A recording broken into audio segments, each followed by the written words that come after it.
selamat malam pemirsa. One on One kembali menjumpai Anda bersama saya Tisa Noveni.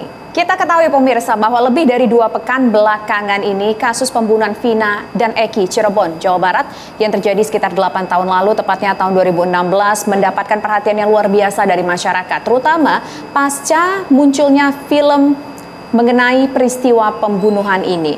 Dan selain itu pemirsa, ternyata kemudian meskipun sudah ditangkap 1 DPO, ada muncul kejanggalan. Ada yang merasa tidak percaya bahwa Peggy Setiawan ini adalah salah satu pelakunya, termasuk juga otak dari pelaku peristiwa pembunuhan tersebut.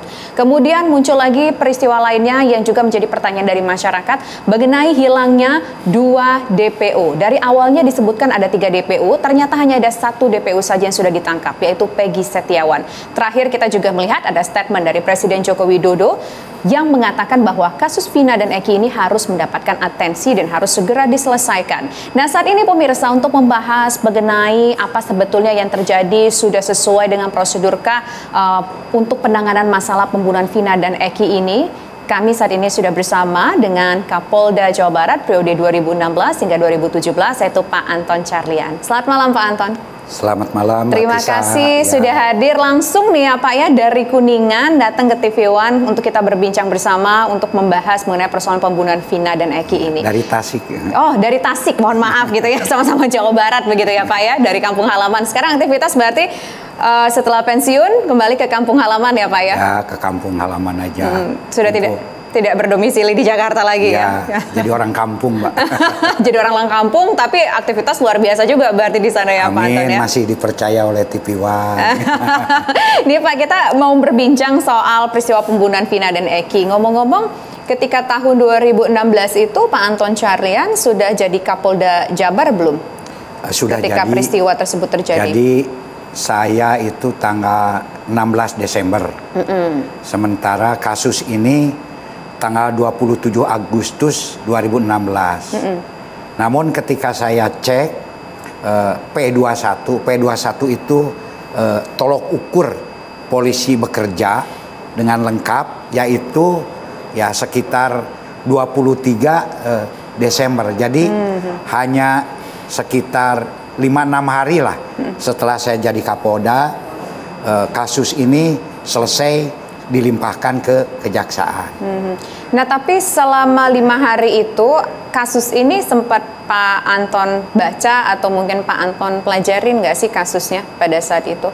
Ya, karena kasus ini sudah di penghujung, ya alhamdulillah kasus ini juga tidak dilaporkan oleh Direskrim karena dianggap sudah selesai, tidak menjadi atensi dan tidak meresahkan masyarakat. Kalau dari awal sangat meresahkan, tentu saja ini akan di take over, akan diambil oleh Polda Jabar. Tapi karena dipandang cukup Polres saja untuk menangani, makanya ditangani di Polresta Cirebon. Makanya keputusan pengadilannya pun juga adalah Polresta Cirebon. Apabila ditangani oleh Polda, biasanya di Kajati, Kejaksaan Tinggi.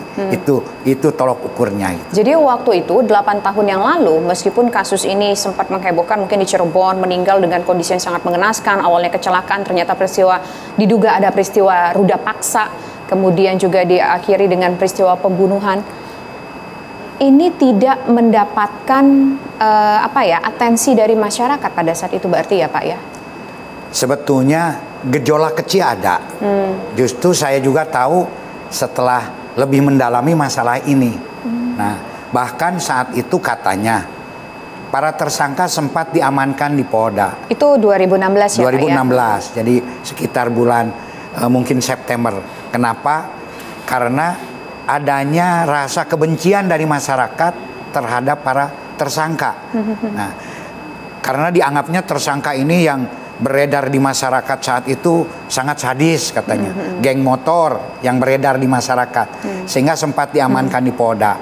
Namun setelah itu dikembalikan kepada Polresta Cirebon. Jadi gejolak kecil memang ada gitu kan, tetapi tidak ya meledak gitu, bisa diantisipasi oleh Polresta, sehingga saat itu tidak ditangani oleh Polda dan dianggap ya cukup di Polres saja, karena bukan berarti menyepelekan Polda saat itu. Karena apabila setiap perkara ditangani di Polda, ya istilahnya untuk apa ada Polres, untuk apa ada Polsek, nanti numpuk di Polda semua. Jadi tergantung eskalasi kerawanan. Nah saat itu eskalasi cukup ditangani di Polresta Cirebon. Gitu kan. Nah tapi gini Pak, kemudian kan kasus ini menjadi mencuat lagi, orang jadi ingat lagi, orang jadi notice yang mungkin dulu nggak tahu jadi tahu lagi setelah film Vina ini, setelah 7 hari ini. Betul. Ada muncul kemudian kejanggalan-kejanggalan begitu ya, ada yang mengatakan satu misalkan soal Peggy Setiawan, kemudian juga soal keterlibatan dari ayah korban, ayah Eki yang pada saat itu bertugas di narkoba, tapi justru juga menangani persoalan ini, kemudian soal hilangnya 2 DPO. Nah Pak Anton ngelihat ada kejanggalan nggak sih dalam peristiwa penyelidikan kasus ini sampai saat ini? Masalah kejanggalan ya perlu kita identifikasi. Namun mungkin bisa saya jawab satu-satu. Masalah ayahnya korban Pak Rudiana. Ya. Memang saat itu beliau di narkoba, tetapi dan juga sebagai pelapor. Tetapi tidak berarti bahwa beliau yang menangani. Hal ini bisa dibuktikan dari apa? Kan ada surat perintah tugas penyidikan. Nah di dalam surat perintah penyidikan itu ada nggak nama beliau? Nah, jadi dan setelah kita cek tidak ada nama beliau. Tapi jangankan sebagai anggota Polri, sebagai anggota masyarakat saja apabila mengetahui informasi tentang para pelaku kan boleh disampaikan.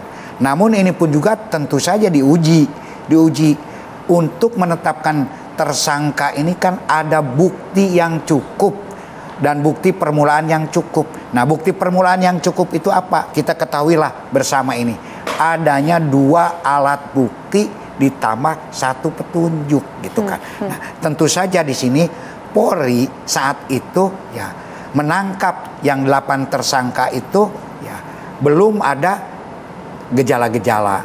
Nah kemudian masalah PS itu sendiri saya belum berani menyebutkan namanya karena tetap harus mengedepankan ajas praduga tak bersalah, yaitu presumption innocence gitu kan, sehingga saya nyebut PS saja. Saat itu pun juga PS itu sudah disebutkan oleh para tersangka, namun masalahnya itu ya tidak jelas, kurang begitu jelas. Nah, makanya setelah ditangani perkara mungkin saat itu mereka para penyidik itu cepat puas dan juga tidak ada friksi dari korban karena biasanya kalau korban tidak puas kan mendesak korban kan terus. Sudah meninggal. Gimana? Korban kan sudah meninggal. Bukan dari keluarga korban. Dari keluarga korban biasanya kalau ini kurang Pak, ini kurang ya seperti sekarang ini. Nah dengan ditangkapnya 8 ini saat itu sudah cukup memberikan kepuasan kepada keluarga korban. Nah, namun setelah sekarang kan muncullah PS. Nah, tentang penangkapan PS itu sendiri, saya maaf sampai berkali-kali bertanya kepada penyidik, Dek, tolong Dek, apa benar Anda menangkap PS ini orang yang ada dalam DPO? Benar Pak, kata. Apa alasannya Anda menangkap? Karena ini menjadi pertanyaan masyarakat loh. Termasuk saya juga bertanya-tanya ke penyidik yang saat ini yang saat ini menangani. Anda yakin nggak bahwa kalau salah tangkap ini akan menjadikan ya institusi kita ini jadi korban bully, citra kita ini, waduh, tidak Pak, kami tidak salah tangkap. Coba saya bilang, apa buktinya bahwa Anda tidak salah tangkap? Baik Pak, saya buktikan. 1, nama beliau ini ada 3. Ada Robi, ada Perong, dan 2 gitu. Ada nama. Nah ternyata ketika kami tangkap aliasnya itu sama, gitu kan. Robi dan juga Perong. Kemudian yang keduanya, apalagi yang menjadikan yang keduanya masalah yang bersangkutan itu punya motor smash, warnanya ungu dan STNK-nya atas nama yang bersangkutan sesuai dengan keterangan apa saya bilang, keterangan saksi. Loh, keterangan saksi ini, ingat deh bahwa keterangan saksi ini adalah keterangan yang sangat rawan. Ini lidah tidak bertulang, bisa berubah-ubah, hari ini A besok B. Tidak Pak, kualitas saksinya pun juga ini sudah kami uji. Kenapa? Karena saksinya itu temannya dari SD, makanya saat itu pun juga disita ijazahnya, betul enggak gitu. Nah gitu, jadi tahu betul. Dan beliau ini sekarang ada salah satu tersangka. Oke, sebentar, ini cukup menarik soal Peggy. Saksi teman SD-nya ini apakah teman SD yang juga melakukan tindakan pembunuhan tersebut atau teman SD yang gimana? Yang juga sebagai tersangka hari siapa saksinya Pak yang jadi tersangka? Karena Peggy ini PS ini dikenal orang yang sadis. Jadi beliau juga takut gitu kan. Makanya selama ini itu mereka ini apalagi ada satu tradisi di geng motor gitu kan, harus saling melindungi, harus saling solid. Dan yang bersangkutan ini PS ini dikenal sadis, makanya berani menusuk dengan samurai. Jadi mereka sendiri secara internal itu takut. Di samping takut sama PS, takut juga sama gengnya gitu. Karena kalau tidak aktif saja di geng tersebut, kita pernah mengupas, itu akan diintimidasi yang bersangkutannya itu. Nah jadi tradisi-tradisi ini ada, sehingga mereka pun juga tetap akan melindungi. Oke, tapi begini Pak, dari keterangan-keterangan orang yang mengenal Peggy, dari kuli bangunan yang bekerja bersama Peggy, mengatakan bahwa Peggy itu berada di Bandung. Teman kuli bangunannya mengatakan Peggy itu berada di Bandung ketika kejadian. Orang tuanya juga mengatakan Peggy berada di Bandung. Peggy itu jarang datang ke Cirebon. Hari baik bulan baik begitu dia datang ke Cirebon. Kemudian juga dari kuasa hukum Peggy mengatakan bahwa di tanggal tersebut, di Agustus 2016 tersebut, Peggy itu menerima slip pembayaran upahnya sebagai kuli bangunan di hari tersebut, begitu Pak. Ini kemudian bagaimana untuk mencocokkan ini? Apakah cukup hanya dari identitas punya tiga nama, Peggy, Robi, dan Perong? Apakah itu cukup? Dan ijazah saja apakah cukup? Karena kan juga disampaikan bahwa dari 6 orang yang diminta keterangan, kenal nggak sama Peggy? Peggy terlibat nggak? Ternyata 5 orang mengatakan tidak mengetahui Peggy tidak terlibat. Sementara 1 orang saja mengatakan. Nah, nanti kita akan coba jawab Pak berdasarkan kekusutan informasi yang kita peroleh di luar sana Pak sesaat lagi. Tetaplah bersama kami di One on One.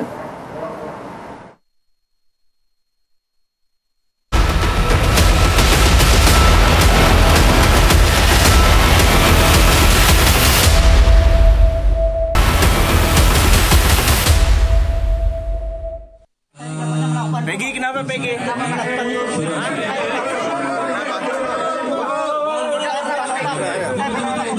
Agar tertib,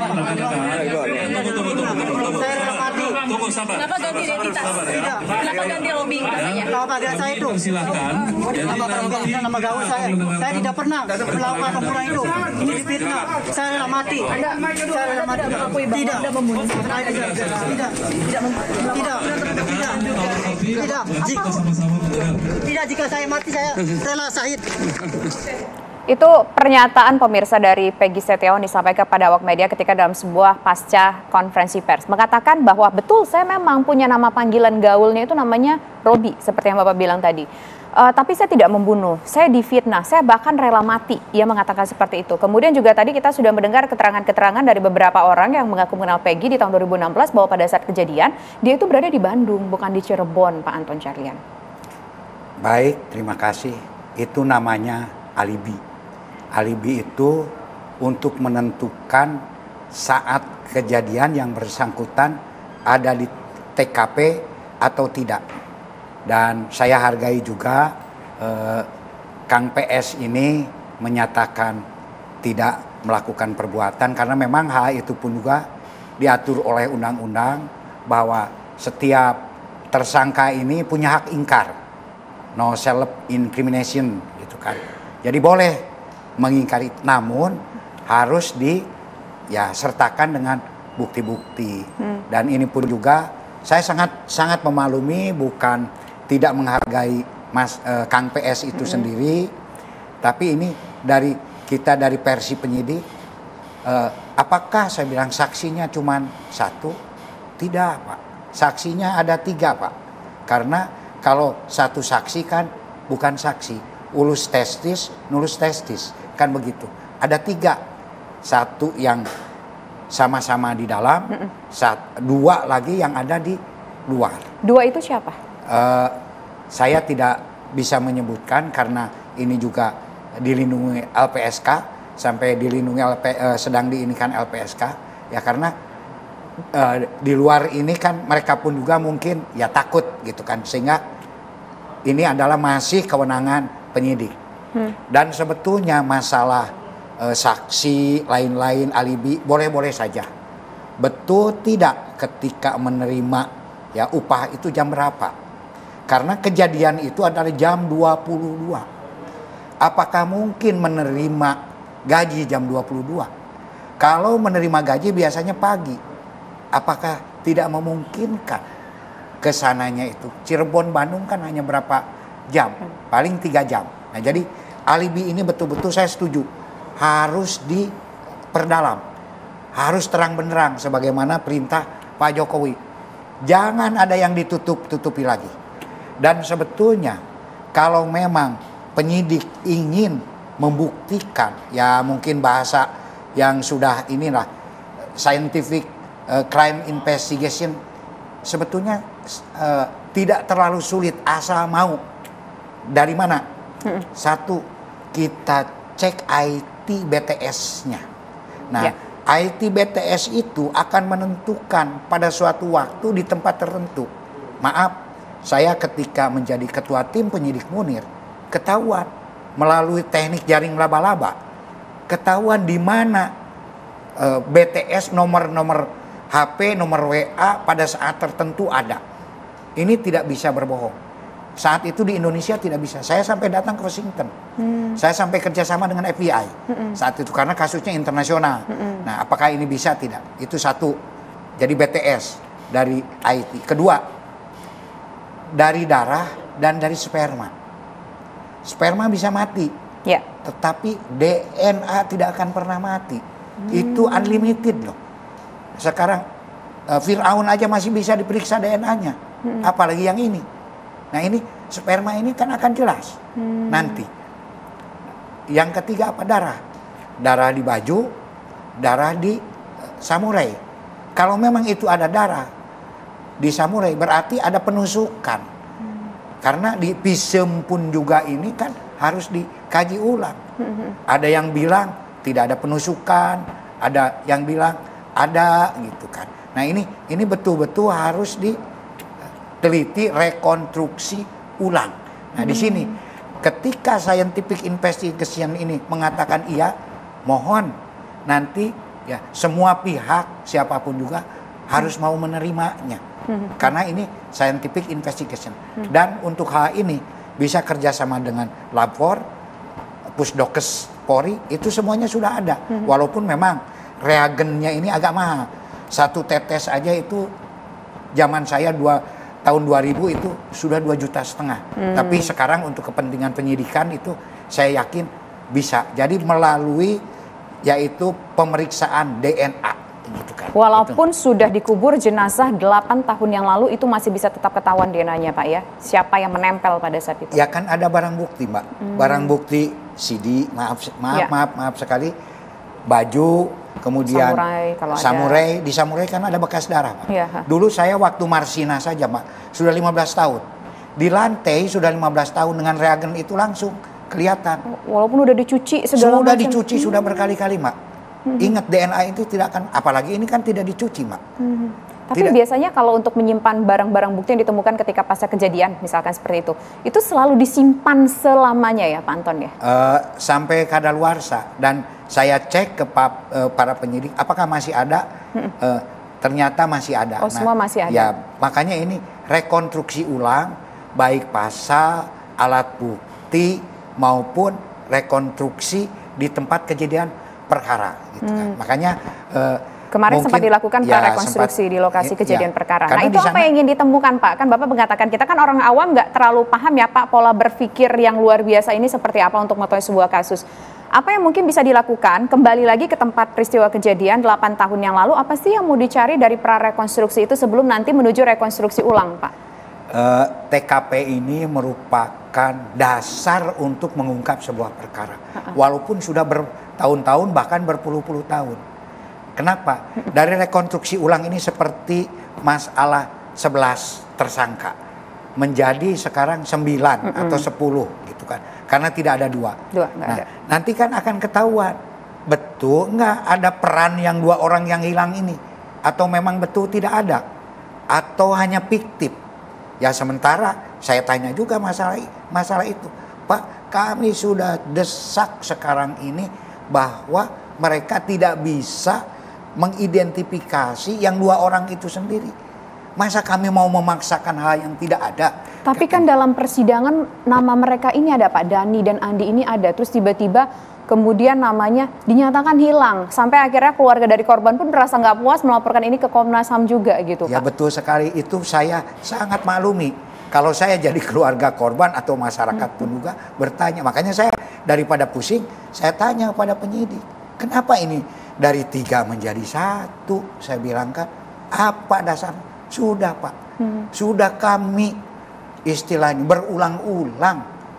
Mereka tidak bisa mengidentifikasi. Bagaimana kami mau mengeluarkan foto, jangankan foto, sketsa saja tidak ada.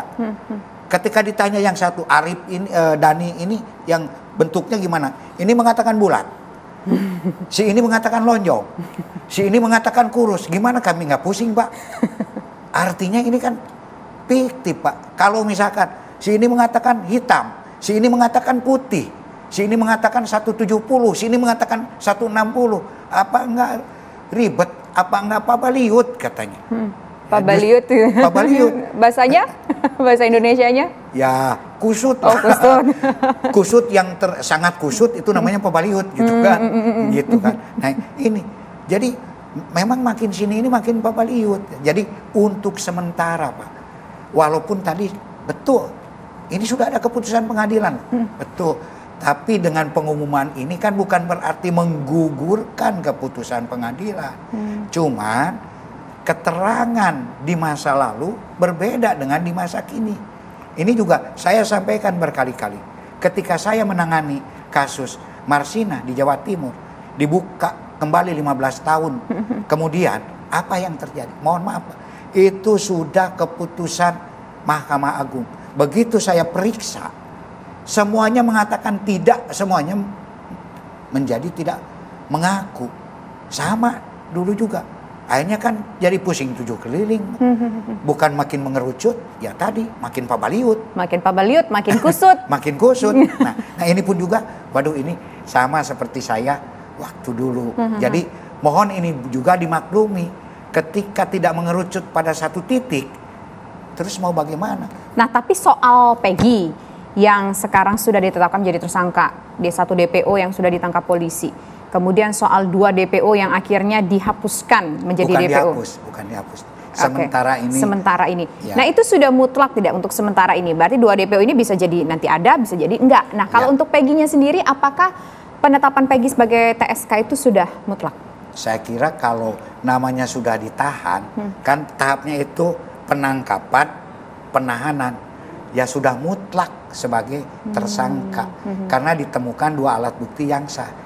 3 saksi, kemudian adanya ya kesamaan yang signifikan, dan juga nanti akan dibuktikan lagi dengan scientific investigation. Jadi alat bukti menyatakan juga, nah jadi ini kan sudah 2 alat bukti yang saling berkaitan, Mbak. Karena alat bukti juga kalau tidak saling berkaitan bukan alat bukti. Fakta yang satu, fakta yang lain harus berkaitan satu sama lain. Barulah menjadi sebuah kenyataan. Nah kenyataan inilah yang dipakai, yang dijadikan sebagai satu alat bukti oleh Polri. Gitu. Jadi masalah penetapan status tersangka sudah. Tapi yang bersangkutan juga silakan. Tadi punya hak ingkar, hak untuk membela diri, hak juga untuk mengajukan saksi-saksi yang menguntungkan, yang disebut ad charge, itu kan boleh-boleh saja. Tapi ingat, sesuai dengan ajas legalitas, bahwa untuk mencari keadilan, terdakwa pun juga harus jujur. Termasuk, ya mohon maaf, hak ingkar hanya ada pada terdakwa, tapi pada saksi. Jadi di sini pun juga mohon saksi-saksi pun juga jujur. Karena kalau nanti saksi udah dihukum, bukan kita menginikan, sudah dihukum, nanti ketika saksi itu mengatakan tidak jujur, kemudian terbukti ketidakjujuran, kalau disampaikan pada sidang itu bisa diancam 242, yaitu sumpah palsu. Ancaman hukumannya lumayan loh, 9 tahun. Jadi kalau hak ingkar bagi terdakwa boleh, tapi bagi saksi tidak boleh. Jadi ini pun juga hati-hati, tidak boleh bohong. Makanya banyak kesaksian yang di pengadilan mengatakan tidak tahu, tidak tahu, tidak tahu. Gitu, karena takut dengan ancaman sumpah palsu tersebut. Oke, baik. Nah, satu lagi ini juga menjadi pertanyaan dari awal kasus ini terungkap sampai dengan sekarang. Banyak orang yang berpikir di luar sana, setelah 8 tahun, 3 DPO, kita menyebutnya pada saat itu masih 3 DPO, itu dibiarin aja berkeliaran. Tapi setelah filmnya muncul, dapat perhatian banyak dari masyarakat, barulah dicari. Ini kenapa? Apakah karena ya udahlah 8 udah cukup lah daripada buang-buang energi, buang-buang waktu gitu. Ini juga mungkin kasusnya karena nggak dapat atensi dari masyarakat, ya udah dibiarin aja. Apakah seperti itu Pak pola pikirnya, atau ada pertimbangan-pertimbangan tertentu yang membuat aparat berwajib pada saat itu tidak mencari 3 orang DPO pada saat itu? Sesaat lagi dijawab ya Pak Anton ya. Kami kembali. Tetaplah bersama kami di One on One.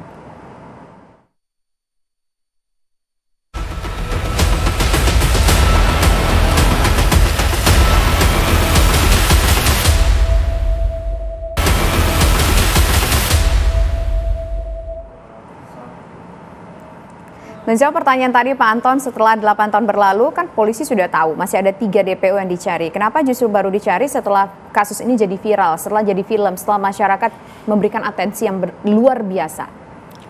Saat itu memang saya juga mempertanyakan, polisi, para penyidik berpuas diri. Pekerjaan saya sudah selesai. Dan juga ya kadang desakan masyarakat dari keluarga korban juga tidak terlalu mendesak saat itu kan. Sehingga dengan demikian cukup 8 saja, karena 11 dari 8 juga kan ini sebuah prestasi ya, bagi Polri. Namun di dalam hal ini pun juga salah satu masalah sebetulnya kalau mau kita ungkapkan ya, internal Polri itu sendiri ya, untuk mencari DPO ini tentu saja perlu satu anggaran. Nah sementara anggaran untuk DPO itu tidak ada. Jadi kan sekarang kinerja berbasis anggaran. Jangankan untuk DPO, untuk kasus-kasus tunggakan saja tidak ada. Jadi ini pun juga mungkin salah satu masukan. Nah tolong nanti DPO dan kasus-kasus tunggakan yang atensi ini bisa dimasukkan ke dalam ya anggaran penyidikan atau penyelidikan. Nah ini jadi sementara kasus-kasus yang baru ini begitu banyak yang harus diatensi. Nah, jadi itu memang 8 tahun ini menjadikan sebuah pertanyaan. Namun terima kasih justru saya dengan adanya film itu jadi satu motivasi kepada Polri untuk bisa mengungkap kembali. Jadi jangan dilihat sisi negatifnya. Tapi pembuat film sempat dilaporin loh Pak sama salah satu pihak Pak. Ya, karena dianggap membuat kegaduhan menurut dia melaporkan itu.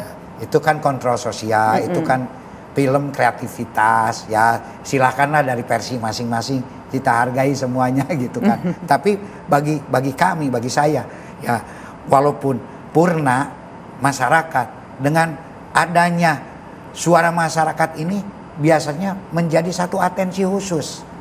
Karena kalau tidak ya rame begini, ya mungkin masih tetap 8. Tapi dengan adanya kontrol sosial masyarakat, ini kan menjadi perhatian lebih bagi institusi Polri. Oke.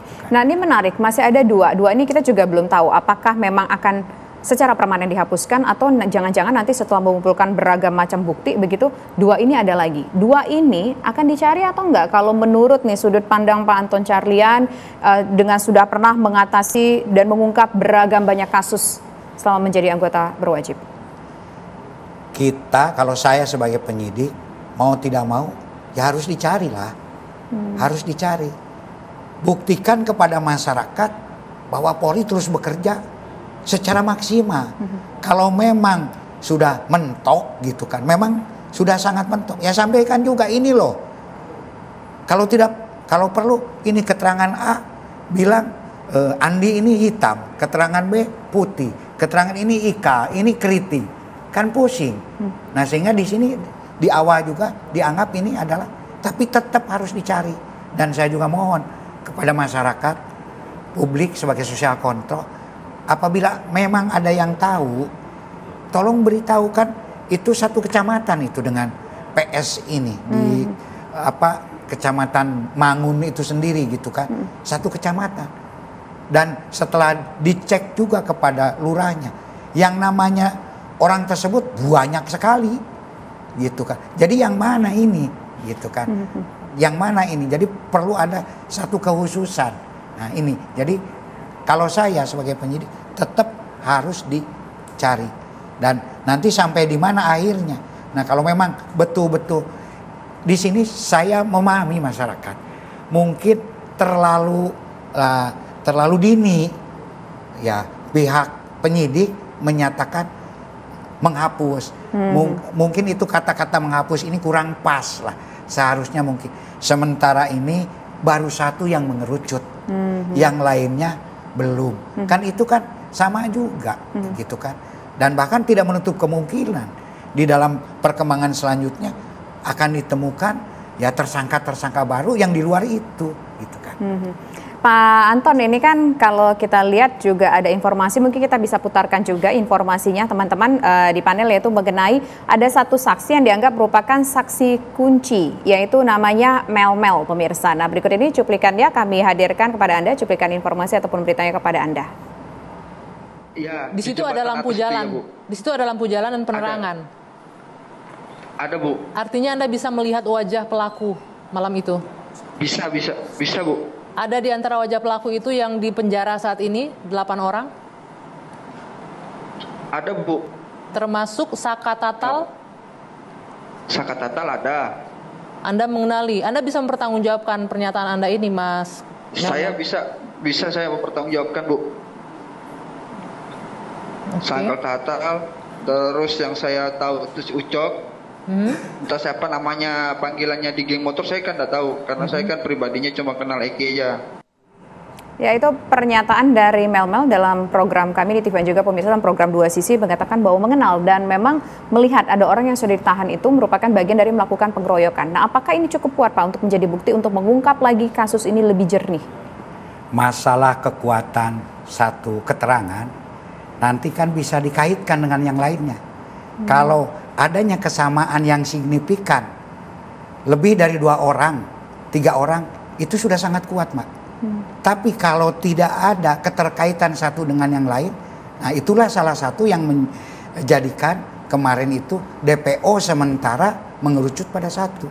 Nah ketika tadi ada yang mengatakan sama katanya, ada yang mengatakan Ucok gitu kan. Kalau ini juga mengatakan hal yang sama, bentuk tubuhnya sama, dari geng mana, ini sudah sangat kuat ya, karena ini TKP terbuka, tidak menutup kemungkinan kepada ya masyarakat yang lain yang saat itu mungkin ada, yang saat itu tidak berani ya bersuara menjadi saksi. Silakan sekarang sesuai dengan himbauan Pak Jokowi, Bapak Presiden loh sampai ikut campur ke sini agar dibuka seterang benerang, jangan ada lagi yang ditutup-tutupi. Nah, jadi tolong, karena kami tanpa bantuan daripada masyarakat pun juga kan yang ada keterbatasan ya. Nah kami hanya mungkin Polri itu sebatas apa yang disebutkan dari para tersangka, artinya saksi mahkota itu, saksi yang juga menjadi tersangka. Nah apabila masyarakat memang tahu ya silakan, dan Polri pun juga saya kira untuk lebih ya menajamkan bisa membuka posko IT untuk memberikan informasi-informasi siapa saja saksi yang bisa bersaksi, dan kalau takut kan ada LPSK, Lembaga Perlindungan Saksi dan Korban gitu juga, atau juga posko terbuka, silakan di Cirebon misalkan bikin posko terbuka yang ingin mengetahui layani oleh oleh Pamapta, oleh Binmas, kan bisa diberdayakan semuanya.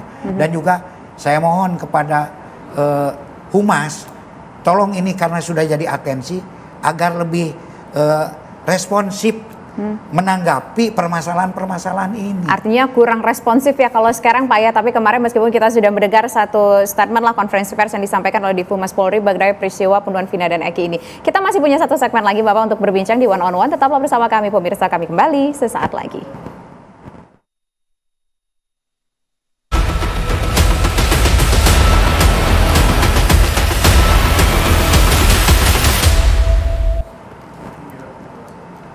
Terima kasih pemirsa, Anda masih bersama kami di One on One. Pak Anton, jadi kalau menurut Pak Anton, penanganan kasus ini, respon misalkanlah dari Mabes Polri atau mungkin dari Polda Jawa Barat, ini apakah bisa dikatakan cukup lambat memberikan responnya kepada masyarakat, menjawab rasa ingin tahu masyarakat, karena ini kan kasusnya kasus yang mendapatkan perhatian, Pak?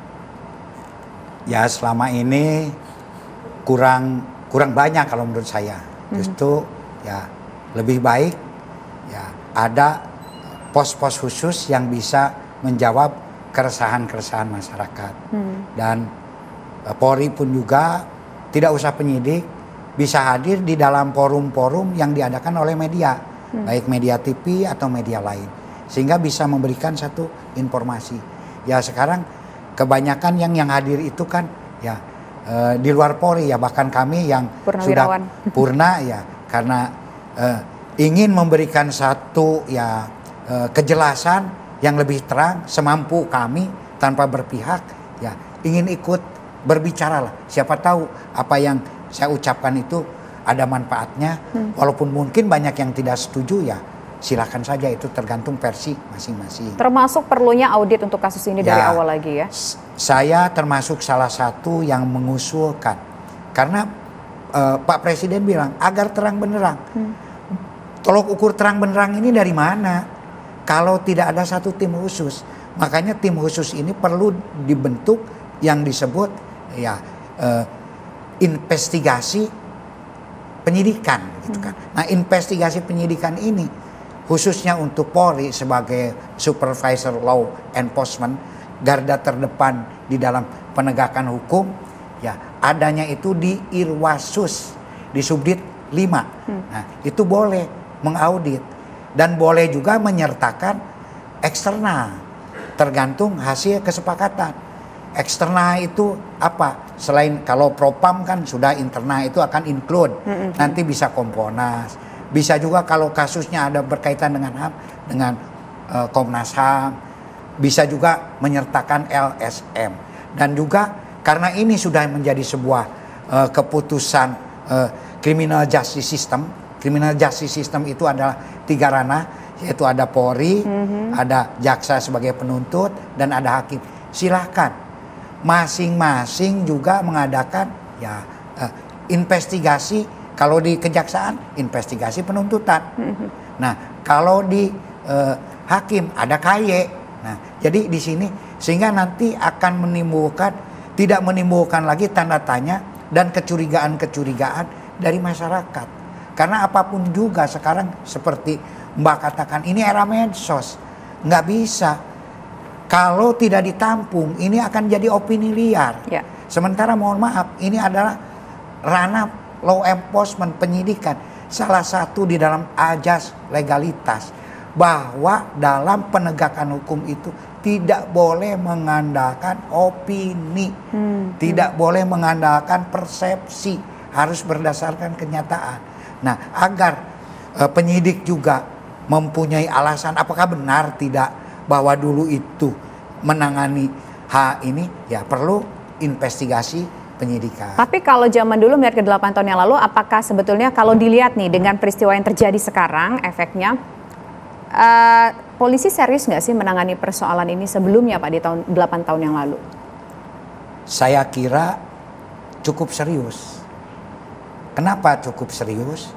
Satu, tertangkapnya 8 orang kan.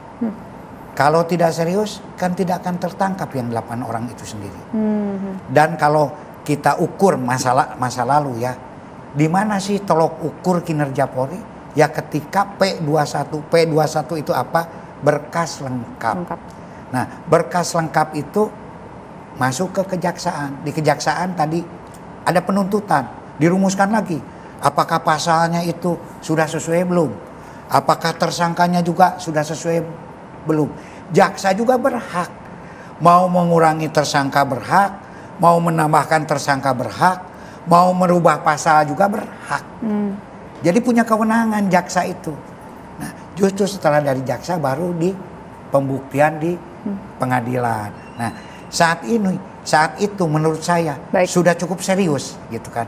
Jadi namun kalau masyarakat sekarang menganggap tidak cukup serius, ya tinggal kita buka saja. Tapi ada orang yang menanganinya sehingga jelas. Gitu. Terakhir Pak Anton, hari ini akan dilakukan rekonstruksi kembali. Apa kira-kira yang bisa terungkap di sana? Meskipun tadi kita di awal sudah sempat membahas soal prarekonstruksi yang sudah dilakukan kemarin dan juga seperti apa potensi rekonstruksinya. Apa kira-kira yang bisa terungkap di sana? Ada yang mungkin yang bercanda mau cari apa sih di sana gitu? Mau cari gantungan kunci yang jatuh atau apa? Ada begitu yang dengar di luar seperti itu. Akan bernilai signifikankah rekonstruksi hari ini, Pak? Saya kira akan sangat bernilai signifikan. Dan apa yang akan didapatkan? Dengan rekonstruksi ulang itu, nanti kan ada barang bukti lama. Nah, di sini ada berapa TKP? Kan ada 2 TKP. Satu TKP di flyover, satu lagi TKP di showroom. Nah, mungkin ini bisa berhari-hari nih.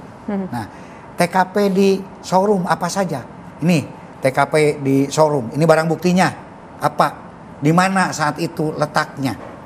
Apa saja yang ditemukan di sana?